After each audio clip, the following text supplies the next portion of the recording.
And new tonight, a 16 News Now exclusive on this final day of Black History Month. A story about a moment in history which still resonates today. Our Joshua Short joins us now with a powerful conversation with an Olympian. Josh, explain. George, it all started at the 1968 Olympics in Mexico City. That's when U.S. track and field Olympian John Carlos earned bronze. But it's what happened after that. During the famed podium ceremony that echoed for centuries, you see it there, this simple gesture in defiance of black oppression in the United States at the time. I had the opportunity to talk about that moment with Carlos, who says the expression and the oppression still exists today. What is your first reaction when you look behind you and you see this picture, one you've seen hundreds, if not thousands of times already? My dad, I reflect on a time when my father was getting ready to leave this world. And I went to the hospital to visit him. You know, my father was in the First World War, so he was pretty old when I went there. So I said to him, I said, well, Pop, you're getting ready to go to the other side. I say, but I see you crying. Why are you crying? And my father said to me, he said, well, son, I'm crying because I've done so many things in my life. And here you at 23 years old, you didn't surpass me. And I said to him, I said, well, Daddy, that's a good thing. He said, no, the bad thing is that with all I've done, and I'm getting ready to leave you, and I don't have anything to leave you. And I looked at him and I smiled and said, Pop, you left me the best thing ever. Any dad could leave his son. And he said, what's that? I said, you left me the Carlos name. I'll put it in lights.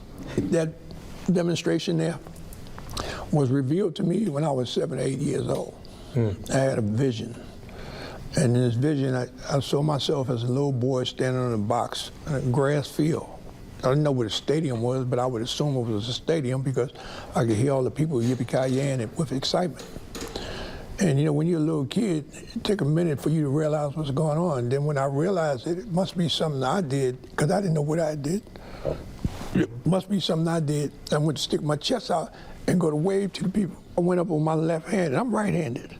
But I went up with my left hand, and just as my hand is in the foot, you notice my hand is not like Tommy's, my hand's like that. It froze like that in the vision. And the reason it froze like that is because all the happiness instantaneously turned to anger and venom. They started booing, they started throwing things, they started spitting and calling me names. Sent me in shock the whole day. You are a family of service. You have had several members of your family serve this country, including your son. But when people see this image and they see you here lifting your arm, they look at it as defiant. Some people look at it as un-American. Do you agree with that? I would say the better part of that 50 years, most people didn't digest and determine for themselves what they saw. Headlines determined it for them. They read the headlines, say John Carlos is a two-headed dragon spitting fire.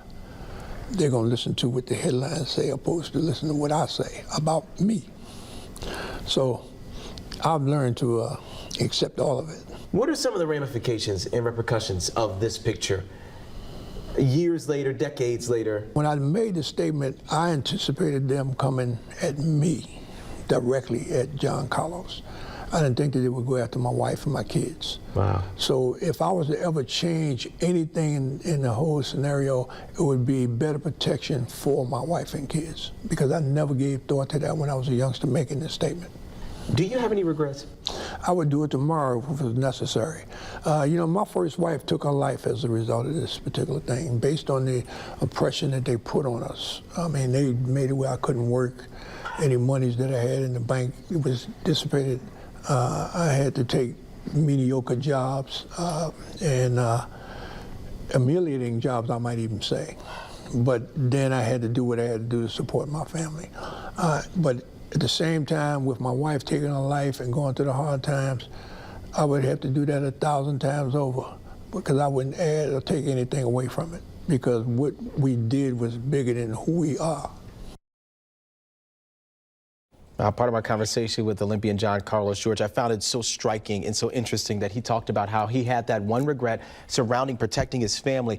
But even despite that, he'd do it again if it was necessary. It spoke volumes to me, that conversation. And there were a lot of people, and you and I were talking about this, that stood up during that time. And the first person that came to my mind, and you know, I was alive then, was Muhammad Ali. Yes. Because Muhammad Ali had had his passport taken away and was unable to make a planned appearance at the 1968 Correct. Games. I mean, he was a professional boxer by Correct. then, but And that year, you talked about it, 1968, it was a pivotal year in the civil rights movement. People think that it ended around that time, but it was really just gaining steam. Yeah.